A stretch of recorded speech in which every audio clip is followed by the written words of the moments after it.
Hi, and welcome to, or back to, my channel. I'm Kit, and here we talk about the harmful beliefs and ideas that come from religion, red pill, and so on. And today we will be discussing TradWives, brought to us by Brett Cooper. Brett Cooper is the host of the comments section on the Daily Wire network. She's just your typical Gen Zer live streaming from her bedroom. Her bedroom just happens to be a set funded by the Daily Wire. Brett is usually fairly meh. In addition to being an attempt to draw in a younger audience, I think she might also be their attempt at luring in people who consider themselves middle of the road before introducing them to the more hardcore side of conservatism, like Michael Knowles and Matt Walsh. That being said, she posted a video titled "TradWives Are Triggering Feminists," and so here we are. Before we get started, I want to make something very clear. If you are a housewife, stay-at-home mother, house spouse, whatever term you prefer, that is fine. TradWives and housewives, however, are not one and the same like the right tries to claim. Typically, they both care for the home and kids, if there are any. And that is where the resemblance begins and ends. TradWives believe that this is the natural order of things. Not a choice someone makes for their family, but the way things should be for everyone for a better, safer society. Men lead the family, go to work, and make the money. Women submit to their husbands and take care of the house and kids. The degree of religiosity can vary, but most are a strong flavor of Christian. And regardless, these beliefs lend themselves to homophobia and transphobia, as well as a disdain for other religions. TradWives are not you do you. They believe this lifestyle is the way humans should live, and if you don't agree, you are brainwashed, mentally ill, in denial about your true nature as a woman, etc. And then there's the racism that runs through all branches of the alt-right, which I won't go into here, but I'll leave some links below. If you are watching this and thinking, I stay home with or without kids, and I don't believe any of that stuff, then you are not a trad wife. You are a housewife, or whatever term you prefer. There is a reason trad wives use a different term, and why they cling to it despite all the baggage. Let's get into the video. And before we do that, I would like to note that I don't know Brett, and these are my thoughts and opinions. And I'm sorry if my voice sounds off. I'm recovering from a cold, and the voice is the first thing to go and the last thing to come back. That being said, thank you for joining me, and I would like to give extra thanks to my patrons. I can tell we're in for a good time. Brett opens by saying on the right side of the political aisle, you hear trad being talked about all the time because conservatives, including Brett, love trad everything. Trad is something people aspire to as a counterculture to this modern era, which she calls chaotic and confusing. Is it just me, or do these folks do this a lot? We have more freedom of expression in 2023, but per conservatives, this is just causing chaos and confusion. Do you feel confused? Do you feel chaotic? I suspect this might be their line as they try to convince their audience that, really, we do need fascism to restore order to the country. Anyway, Brett says, because this has become such a huge topic of conversation, the romanticism of the trad life has made it onto TikTok in a big way, and the media is very, very scared, which makes Brett very happy. So first, has Brett been living under a rock? TradWives have been on TikTok for years. And second, is the media scared, or are they saying, hey, this isn't as harmless as it looks? Anyway, Brett is now going to show us the scary videos, which she says are super wholesome. Live in a day and age where traditional homemaking has been forgotten about and even looked down on.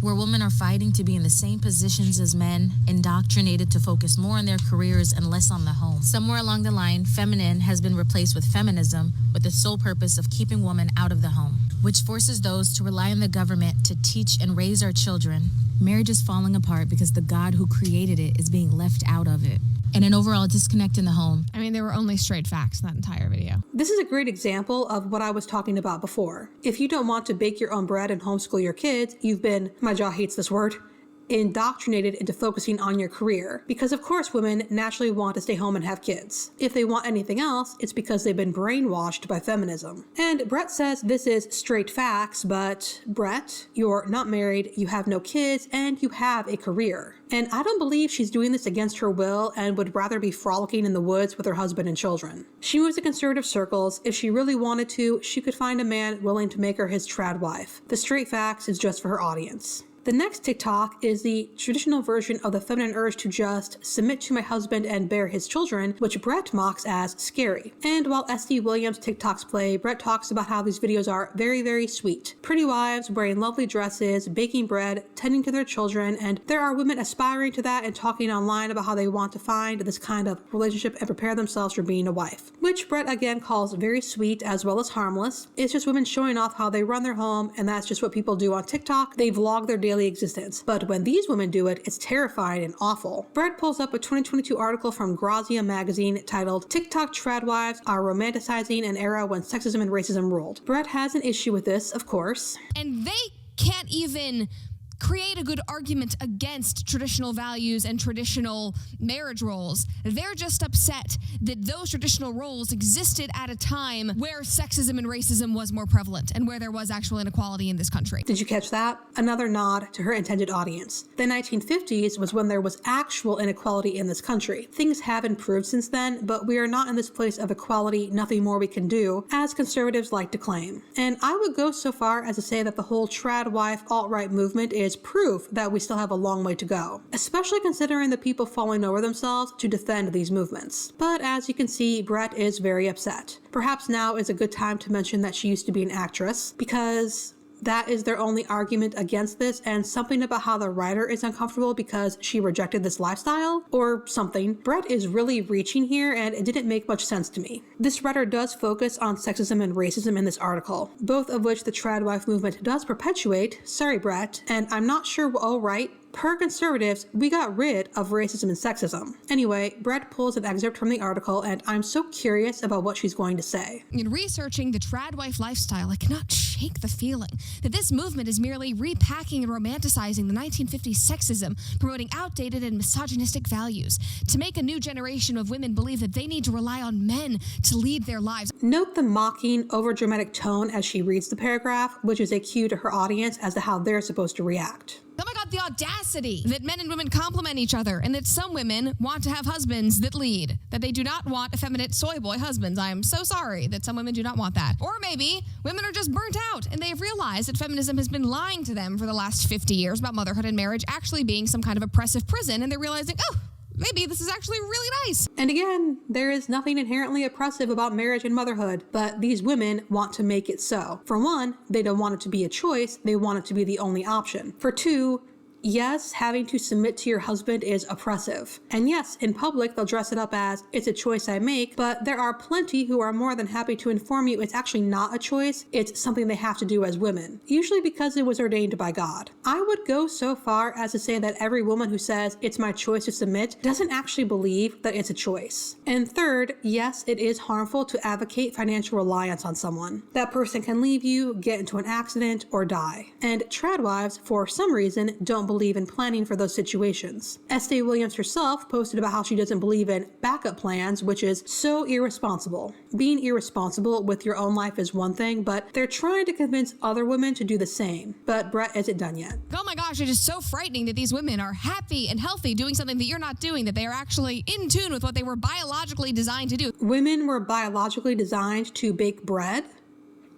I'm going to need a source for that one, but that is another danger of this movement. It tries to trap people into gendered roles and expectations, which is not helpful to anyone, nor is it healthy. Also, no one is frightened by this. We're concerned. And I have to say, I don't think Brett wants to find a man to submit to, but she has to play it off as no big deal because that's her job. Anyway, we move on to Brett's favorite article, an opinion piece from the Daily Mail. Frilly dresses and white supremacy. Welcome to the weird, frightening world of tradwives. Oh my God, frightening. Literally calling it frightening. I don't remember which book it was, but there was a bit in one of the books I read this year about how people tend to look at movements that are majority women and automatically assume they can't be that bad because women wouldn't be involved in anything like white supremacy or plots to overthrow the government. And that is what Brett is doing here. She's running interference for tradwives on the basis that it's just women doing what women are supposed to do. They can't be tied to anything bad.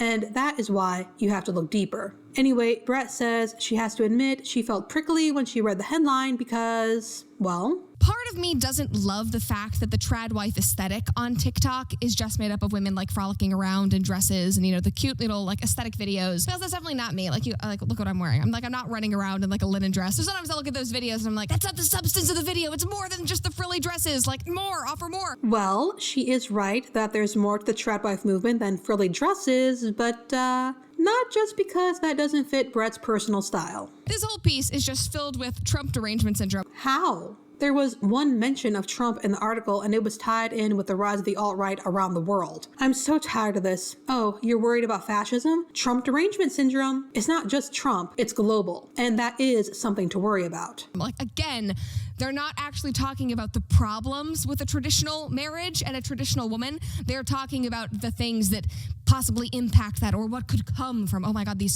scary traditional relationships. It's not about individual relationships. It's about a movement. I'm not sure if Brett honestly doesn't get that or if she's paid not to. And honestly, no matter what they wrote, Brett would find some way it wasn't good enough. And the author ends the article by saying, far from TradWives being a niche subculture confined to internet chat rooms, the movement's core tenets have gripped mainstream politics, and women and their allies should stop at nothing to defend their hard-won rights.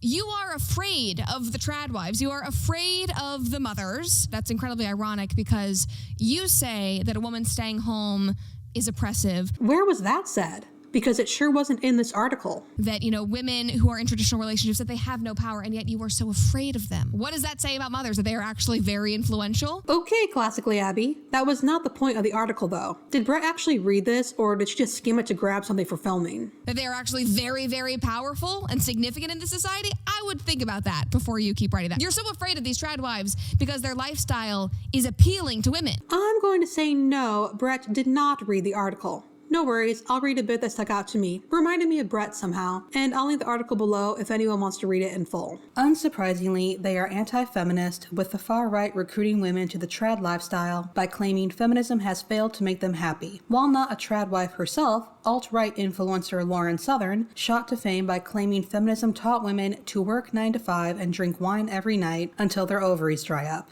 If people actually checked their sources, the Daily Wire network wouldn't have as large an audience as it does. And by the way, I'm not like Brett. I want everyone to read my sources. Please don't take what I say on faith. I don't know, I thought feminism was supposed to be about giving women the freedom and direction to choose what they want to do with their lives. It gave them independence so that they could stay home if they wanted to, but they could also go out and get a job.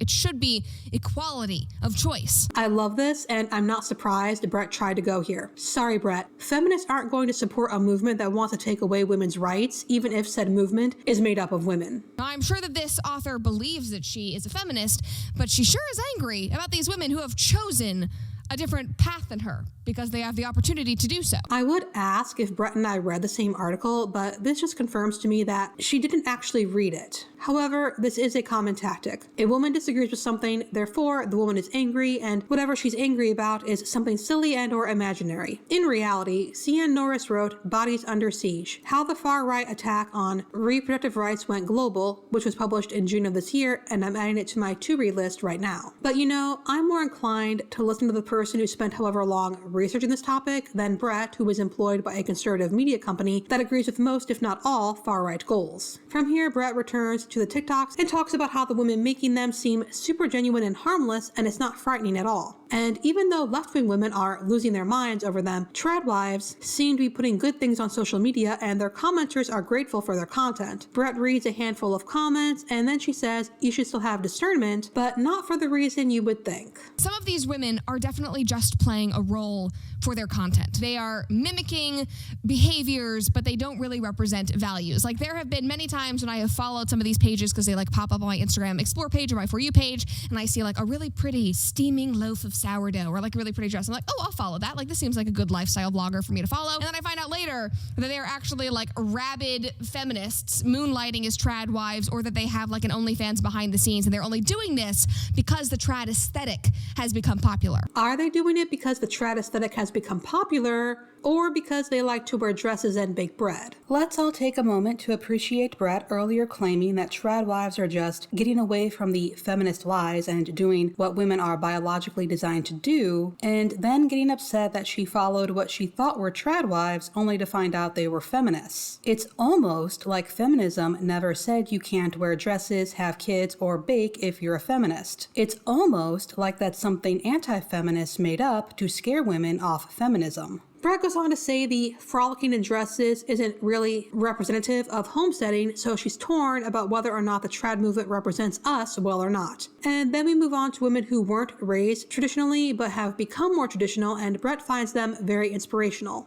Per the TikTok Brett chose to show, POV used to be a pro-abortion, anti-marriage, lesbian feminist, and I wonder why feminist is in quotes. The next clip says, but now you're getting married to your favorite man on earth, love serving him, and can't wait to have lots of babies. Brett says people were trying to cancel this woman because she used to have an OnlyFans, but I'm mainly confused. I think we're supposed to understand that she was a man-hating, child-hating feminist, and now she's seen the light. But you can be pro-choice and have kids. You can be anti-marriage and change your mind.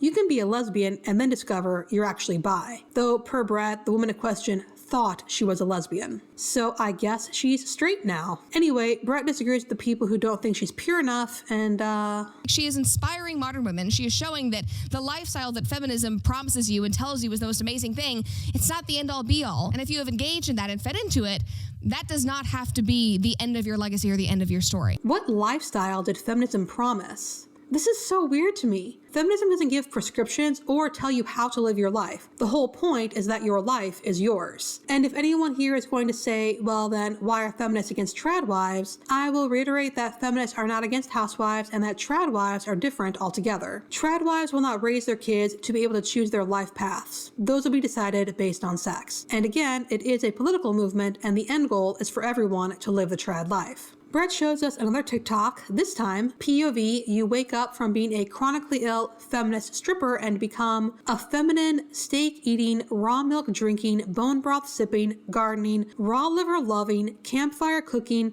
unpoked, birth keeping, holistically healing, matrix escaping, powerful womb man. And yes, she spelled woman WOMBMAN.